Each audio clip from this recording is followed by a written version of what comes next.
Ghost Adventures has long held the crown as the most popular ghost hunting reality show on television, but even die-hard fans might not know these details about their favorite paranormal investigators.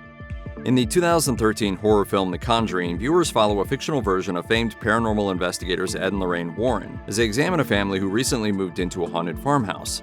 The Warrens discover it was once owned by the witch Bathsheba Sherman. After Bathsheba married Judson, they had a baby, and when the baby was 7 days old, Judson caught her sacrificing it in front of the fireplace. But The Conjuring is supposedly based on a true story. Built in Harrisville, Rhode Island around 1736, the house which inspired the one in the film has a long and storied past. And it reportedly had a family who really did experience multiple bizarre, unexplainable, and even violent occurrences in the 1970s. Obviously, the house was the perfect place for Ghost Adventures to make a pit stop. The team was thrilled at the prospect of exploring such an infamous location, and supposedly caught considerable proof of the supernatural. However, Zach Bagans was the one who endured the most during their visit, telling people, "I did not recover from this investigation for about 3 weeks. It took everything out of me. My body wasn't functioning right, my balance. This place is haunted by something I believe is very ancient." Whatever Bagans encountered, it was bad enough for him to warn the property's owners to not be too caught up in the rush of living in such a famous house. The filming of each episode of Ghost Adventures is a very stripped down and straightforward process. Bagans told E! that a single episode is filmed in 3 days, claiming, "Upon the arrival on the first day, we film all the different interviews. Nothing is scripted on our show, we literally show up. And then the second day we do other kinds of research or things like that." Due to a history in documentary film, Bagans and the rest of the crew let the unique environments they explore and the people they meet dictate the flow of filming. But it's the last day that the guys really feel the pressure. This is when they get ready to spend the night in a supposedly haunted location, with Bagans claiming to E! "On the third and final day, we rest and typically stay to ourselves that day, because we mentally and spiritually prepare for, we don't know what's going to happen during that lockdown investigation later that night." As expected, being locked in a dark building, which supposedly houses a potentially malevolent entity, can take its toll on the Ghost Adventures hosts. So having a day to prepare for the experience makes sense, though Bagans claims that not knowing whether the lockdown will traumatize them is part of the excitement. Due to the episodic nature of Ghost Adventures, it's easy to forget that it actually started out as a feature-length film shot in 2004. "There are limits beyond our own cognitive control that we cannot withstand no matter how brave you are," Bagans claimed in an interview with Mental Floss. "The film's original idea came from me having an experience back in about 2002 when I was living in Detroit, Michigan. Then that kind of put my mindset into exploring the paranormal and trying to get answers for what I experienced." He married his curiosity with his background in documentary filmmaking, which resulted in the film that, after its 2007 television premiere, evolved into one of the most watched paranormal reality TV shows ever made. The film, also titled Ghost Adventures, saw Bagans team up with Nick Groff and Aaron Goodwin as they investigated the Goldfield Hotel in Goldfield, Nevada, and the Old Washoe Club in Virginia City, Nevada. The film received numerous accolades during its time on the festival circuit, most notably winning the Grand Jury Prize for Best Documentary Feature from the New York International Independent Film and Video Festival in 2006. Ghost Adventures would eventually find a home on the Sci-Fi Channel in 2007. While the documentary was not quite as polished as the succeeding series and established many of the elements that made the series such a hit with fans. Due to the large number of reportedly haunted locations the Ghost Adventures crew has visited, it's easy to assume that the hosts have nerves of steel. But there are some places they visited that have spooked them so badly they never want to return. One of these locations, explored in a standalone 2018 documentary by Bagans, is the Demon House in Gary, Indiana, considered the site of numerous cases involving demonic possession. In the film, Bagans brings a crew to the house, which he purchased, to document their findings. But they all got more than they bargained for when they experienced several disturbing incidents, which included permanent vision problems. Bagans would have the house torn down, explaining to Mental Floss, "I have no intention to go back to that land. It was a demonic virus. Everybody asks, why didn't you keep it up and allow other paranormal investigators in there? Well, did you see what happened to all of us?" Another location they refused to revisit is Bobby Mackey's Music World, a popular music hall and tavern in Kentucky with a morbid history.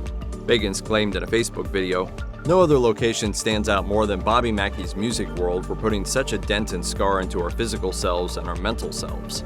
Bagans further stated that when he returned home, he experienced poltergeist activity that even spread to people he knew. The COVID-19 pandemic disrupted life around the world, but for the hosts of Ghost Adventures, it also changed the way they filmed the show. "Without our normal production team, the 4 of us will be solely responsible for the shooting of this entire miniseries." The result was Ghost Adventures Quarantine, a special 4-part miniseries that saw Zach Bagans, Aaron Goodwin, Jay Wasley, and Billy Tolley shack up in Bagans' Haunted Museum in Las Vegas for nearly 2 weeks. Considering the museum is filled with objects with haunted histories, and spirits supposedly feed on heightened emotions like fear, sadness, and uncertainty, a haunted museum was the perfect place to shoot. According to Bagans, making the miniseries with just his core teammates actually helped, with him telling Travel Channel, "Things were different. We were just so involved with the investigations and the moments and the evidence and the spiritual interactions. We were just so focused in. We felt different by all of this." While the stripped-down version of the show's unusual format was a far cry from what the hosts were used to, Bagans stated that it was a back-to-basics experience for all of them, harkening back to the original documentary that spawned the show. Rapper Post Malone appeared on a 2018 episode of Ghost Adventures, joining the hosts as they spent a night in the Slaughterhouse, a haunted attraction in Tucson, Arizona. But the name wasn't given to the location for purely marketing purposes. It really was a meatpacking plant at a time in its dark past. Throughout the episode, Malone and the others experienced plenty of creepy phenomena. Unexplainable noises, recordings of mysterious voices and screams, and even an apparition which supposedly got physically violent. After Post's time at the Slaughterhouse, Bagans treated the rapper to a tour of his Las Vegas Haunted Museum, which is when things got especially freaky. Malone would claim during a 2021 appearance on Late Night with Seth Meyers, "It's weird because after we opened up this creepy Dybbuk box, I had gotten in a car accident, I almost had a plane wreck, my house got broken into, and all that type of stuff." But the events were just within a month's time. It was really odd stuff. This may merely have been a series of unfortunate events, but Malone is hardly the first person to recount frightening occurrences that followed them after appearing on the show. Ghost Adventures is no stranger to tragedy, as many of the show's featured locations have histories tied to murder, suicide, and other terrible events. They snatched him up, throwed him in there, and just stood on the lid. He couldn't get out. They cooked him till his meat fell off. While the sadness surrounding these events is generally softened due to them normally being far in the past, there was one example in which a tragedy happened after the show aired. Deborah and Mark Constantino were a married couple who were also paranormal investigators, appearing in several episodes of the series. But by 2015, their marriage wasn't happy and they were in the process of getting divorced. But before it could be finalized, police found Deborah's roommate murdered. When authorities went looking for Deborah, she was discovered as a hostage of her husband Mark, who exchanged gunfire with the police. When a SWAT team finally charged into the apartment, they found the couple dead from fatal bullet wounds that seemed to have been fired by Mark. While some who knew the couple claimed that there was nothing but love between them, Rebecca Evans, Deborah's life coach and spiritual guide, paints a darker picture of the couple's relationship in the Reno Gazette-Journal, claiming, "She found me several years ago. It was a slow build-up, and I don't think in the beginning of their relationship they had those kinds of problems. The years rolled on, and she said the domestic issues progressed." Zach Bagans claims to have a sixth sense that allows him to detect various energies that most people can't. Obviously, that would come in handy during his investigations, though it has supposedly contributed to his often emotional behavior. Bagans reportedly isn't happy with either his preternatural gift or the attention it's attracted, telling the Los Angeles Times, "I'm sick and tired of people calling me overly dramatic. It really upsets me. I'm a magnet for energies and I can't turn that off. I'm a hyper-empathic person. You start crying, I'm probably going to start crying too." One instance in which a location had a negative effect on Bagans was the Los Padrinos Juvenile Hall, nicknamed Devil's Den in Downey, California.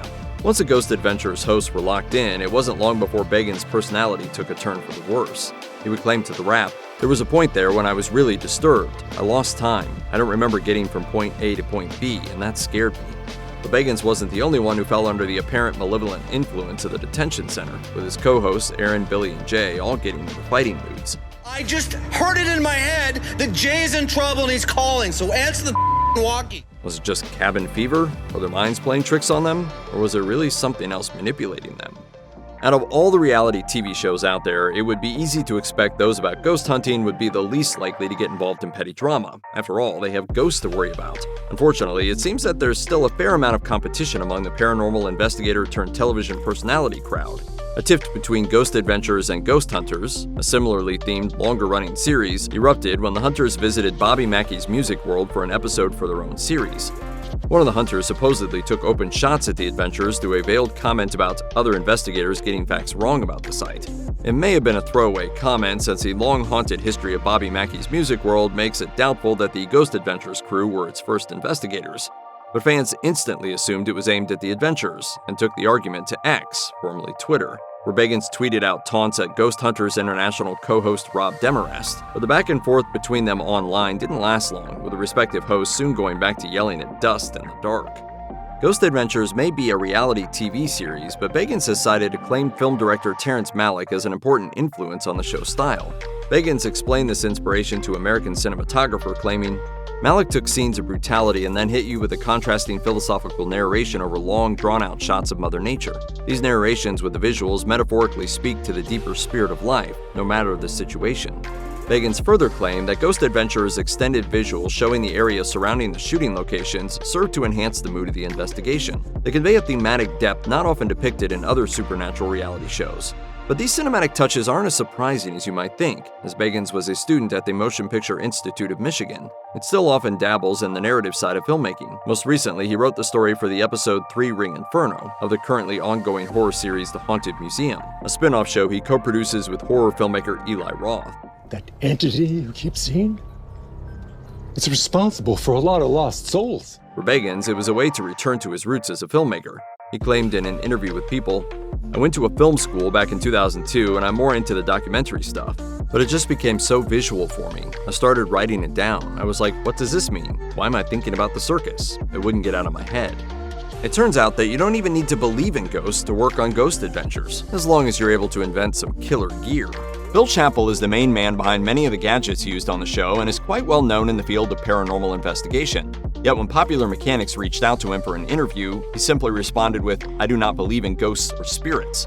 However, when talking with Newsweek, the inventor elaborated in an email claiming, "I don't believe in ghosts. However, I do believe in paranormal events. I just can't make a rational jump to the commonly held belief that people that have died are spirits." He went on to state that he's encountered apparitions in person, has had physical interactions with unseen entities, and has detected plenty of strange phenomena with his devices.